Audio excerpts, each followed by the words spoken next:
We want to look now at the tradition of ethics within Jainism. Jainism is one of the Vedic faiths as well. It's derived from the Hindu traditions. The traditional founders, as stated within the Yajurveda, are Rishabha, Ajatanatha, and Arishtanami. But the historical founder, in a sense the one who initiates these ideas and puts them into practical usage, is Vardhamana, who lives from 599 to 527. So roughly a contemporary with the Buddha, who we'll be talking about shortly. Within Jainism, you have what's known as the three jewels of Jainism. Now keep in mind that in Buddhism they also have three jewels, so you want to make sure that you keep those separate. The three jewels of Jainism are right belief, right knowledge, and right conduct. Right belief means that you're accepting the basic doctrines of Jainism. Right knowledge means that you know and understand the truth of nature, your place within it, and so on.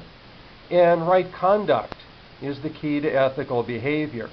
And that's the main issue that we want to focus in on here.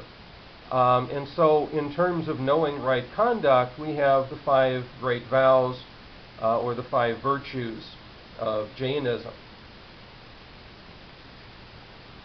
Non-stealing, non-violence, non-stealing, truth-speaking, chastity, and non-attachment. The first great vow runs thus: I renounce all killing of living beings, whether subtle or gross, whether movable or immovable, nor shall I myself kill living beings, nor cause others to do it, nor consent to it, as long as I live. I confess and blame, repent and exempt myself of these sins in the thrice threefold way, in mind, in speech, in body. So the first of the virtues is non-violence. Just as within the Vedic traditions in general, you have this concept called ahimsa, which says that to violate any living thing is to violate the divine. And so we don't want to do harm to another living entity, to another living thing. And the Jains will take this idea to extremes. And in fact, this is one of the things that's going to lead to the division in Jainism into its two sects that we're going to talk about in just a little bit. The second great vow runs thus: I renounce all vices of lying speech arising from anger or greed, fear or mirth. I shall neither myself speak lies, nor cause others to speak lies, nor consent to speaking of lies by others. So the Jains will insist always upon the telling of the truth. There is no reason to deceive another individual. Only harm can come through the telling of lies, even though it may seem like the right thing to do in a particular situation. One should always be honest. One should always be open. One should always be truthful. The third great vow runs thus: I renounce all taking of anything not given, either in a village or a town or a wood, either of little or much, of small or great, of living or lifeless things. I shall neither take myself what is not given, nor cause others to take it, nor consent to their taking it. Don't steal. All right? Stealing, theft, this is a very bad thing. This should not come as a shock to anyone that the Jains would include that. Every ethical system seems to tell us this. Do not steal. Do not take what doesn't belong to you. But the thing that makes it very difficult for a lot of people, particularly Westerners, to understand is the fact that almost anything that we take or partake of is a form of theft. And this is why the Jains, for example, will not own any property, because how can you own something when nothing really belongs to you? Everything belongs to God. Everything belongs to the universe. So how can I possess it? I will eat perhaps from what is given to me through a process of begging. but I'm not going to steal it. I'm not going to take it. And I won't covet those things in the sense of ownership.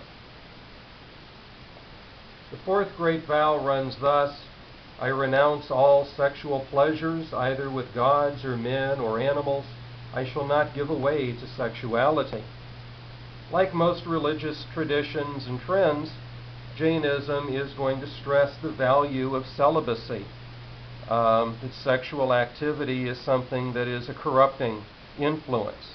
Now, obviously, not all Jains are going to follow in these lines, because if there were, then this sex would die out very quickly. Right? If you don't have people engaging in sexual activity, then society would die out. So there are, of course, Jains who will be engaging in sexual activity, but it has to be done inside of marriage, which means that those in the priestly caste, those in the higher orders, they will abstain from it altogether. They set the role model or the example, whereas we are not able to live by that. I renounce all attachment, whether little or much, small or great, living or lifeless. Neither shall I myself form such attachments, nor cause others to do so, nor consent to their doing so. So the final vow is that of non-attachment, keeping yourself distant, keeping yourself unattached from things. And that's a big issue that we'll talk about within Buddhism. The two sects I had mentioned earlier are the Shvetambaras, or the white-dressed Jains. They are in the majority.